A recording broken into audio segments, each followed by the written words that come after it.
जय यीशु। हम 40वां के 36वां दिन में हम पहुंच गए। मत्ती का सुसमाचार अध्याय 17 पद से 21। प्रार्थना और उपवास के बिना ये जाति नहीं निकाली जा सकती। ये बुराई हमारे जीवन से निकलेगा कब? जब प्रार्थना और उपवास हमारे जीवन का एक भाग बन जाएगा तब। प्रार्थना और उपवास के बिना ये जाति नहीं निकाली जा सकती। प्रभु ने साफ साफ कहा। हम बुरी आदतों से, नशे से और कई प्रकार की गुलामी से, हम पाप के आदतों से हम मुक्त होना चाहते हैं तो एक चीज प्रभु साफ बता रहे हैं, वो है प्रार्थना और उपवास।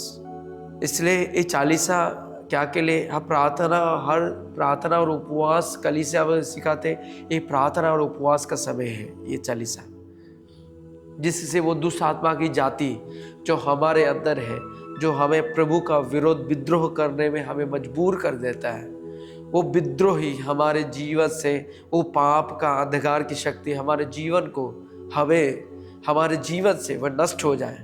लेकिन ये आत्मा को मजबूत बनाता है। जब हमारे अंतरतम के आत्मा जब मजबूत हो जाता है प्रार्थना और उपवास द्वारा, तब हमारे अंदर में जो अंधकार की शक्ति, बुराइयां है जो शरीर में काम करता है, शरीर का कुकर प्रत्यक्ष है, अर्थात बुरे विचार, अशुद्धता, लंपटता, व्यभिचार, मूर्ति पूजा, जादू टोना, बेरफूट, ईर्ष्या, क्रोध, ये सब शरीर का कुकर्म है, शरीर का बुराई।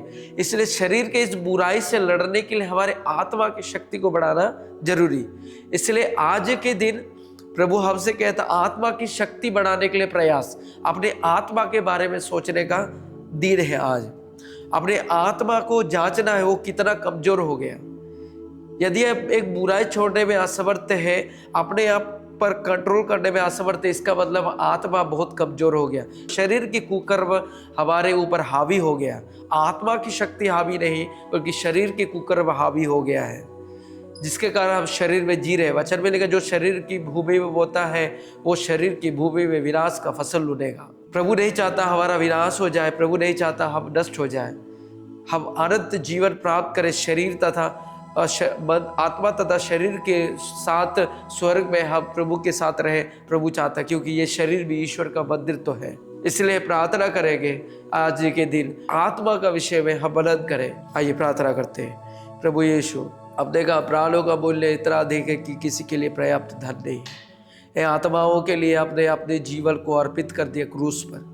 प्रभु हम प्रार्थना करते हैं, हमारी आत्मा बहुत कमजोर है, ये आत्मा पर मनन चिंतन करने के लिए कभी ध्यान नहीं दिया। प्रभु प्रार्थना करते हैं, आत्मा की बातों पर ध्यान देने की कृपा शक्ति हमें दे दीजिए। यह प्रार्थना करते हैं उन्हीं हमारे प्रभु क्रिस्त के द्वारा, आमीन।